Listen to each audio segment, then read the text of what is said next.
तो कभी वामपंथी दलों का गढ़ रहे बंगाल में अब सीपीआई और सीपीएम जैसे दल अस्तित्व की लड़ाई लड़ रहे हैं। तो इस लड़ाई में वामपंथी दलों के लिए सायरा शाह हलीम उम्मीद की किरण बनकर उभरी हैं। लोकसभा चुनाव में सायरा शाह हलीम को सीपीएम ने कोलकाता दक्षिण से अपना उम्मीदवार बनाया है। আমরা প্রার্থী পরিক্রমা 71 নম্বর ওয়ার্ড পরিষদকে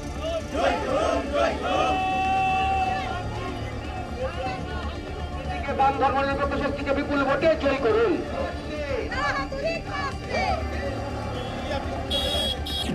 44 साल की सायरा शाह हलीम कोलकाता में घूम घूम कर अपनी पार्टी सीपीएम का प्रचार कर रही हैं, लोगों से मुलाकात कर रही हैं, अपनी पार्टी का एजेंडा बता रही हैं, हाथ जोड़कर लोगों से लोकसभा चुनाव में उनकी पार्टी को वोट डालने की अपील कर रही हैं। दरअसल लोकसभा चुनाव के लिए सीपीएम ने सायरा शाह हलीम को कोलकाता दक्षिण से अपना उम्मीदवार बनाया है। पूंजीवादियों का विरोध करने वाली सीपीएम ने 17 साल तक कॉर्पोरेट वर्ल्ड में मैनेजमेंट लेवल पर काम करने वाली सायरा पर भरोसा जताया है। तो सायरा शाह हलीम इस भरोसे पर खरा उतरने की उम्मीद जता रही हैं। अभी भी मैं उस जज्बे से ये इलेक्शन लड़ रही हूँ। इस बार भी मैंने कोई अप्रोच नहीं किया कि मुझे टिकट चाहिए या मुझे लड़ना है। ये पार्टी ने मुझे ये दायित्व दिया है, ये जिम्मा दिया है, तो ये मैं बहुत अच्छे से निभा रही हूँ और बहुत परिश्रम कर रही हूँ। मेरे कॉमरेड्स भी बहुत वर्क हार्ड कर रहे हैं। दरअसल 2022 में कोलकाता के बालीगंज विधानसभा सीट पर हुए उपचुनाव में हलीम ने तृणमूल कांग्रेस के उम्मीदवार बाबुल सुप्रियो को कड़ी टक्कर दी थी। हलीम चुनाव हार तो गई, मगर सुप्रियो की जीत से ज्यादा उनकी हार चर्चा में रही। यही वजह है कि इस बार भी पार्टी ने उन पर भरोसा जताया और लोकसभा का टिकट दिया। तो आपको बता दें कि सायरा मशहूर अभिनेता नसरुद्दीन शाह की भतीजी हैं। उनके पिता Jamiruddin Shah retired lieutenant general हैं। जमीरुद्दीन शाह अलीगढ़ मुस्लिम यूनिवर्सिटी के वाइस चांसलर भी रह चुके हैं। उनके पति डॉक्टर फौद हलीम बंगाल के पूर्व विधानसभा अध्यक्ष हाशिम अब्दुल हलीम के बेटे हैं। यही नहीं, डॉक्टर फौद हलीम सीपीएम के नेता भी हैं।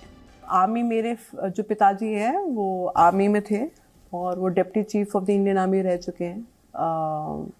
2008 तक वो डिप्टी चीफ थे। फिर उसके बाद वो वाइस आर्म फोर्सेस ट्रिब्यूनल में उनकी पोस्टिंग थी 2 साल। फिर वो वाइस चांसलर रहे हैं अलीगढ़ मुस्लिम यूनिवर्सिटी के 5 साल। हालांकि सायरा ने पिता और पति से अलग पहचान बनाई। उन्होंने बंगाल और दिल्ली में सीएए और एनआरसी के खिलाफ अभियान चलाया, धार्मिक अल्पसंख्यकों के अधिकारों की पैरवी की। 2014-15 से कुछ ऐसी घटनाएं घट रही थी देश में, which I felt I need to be vocal about.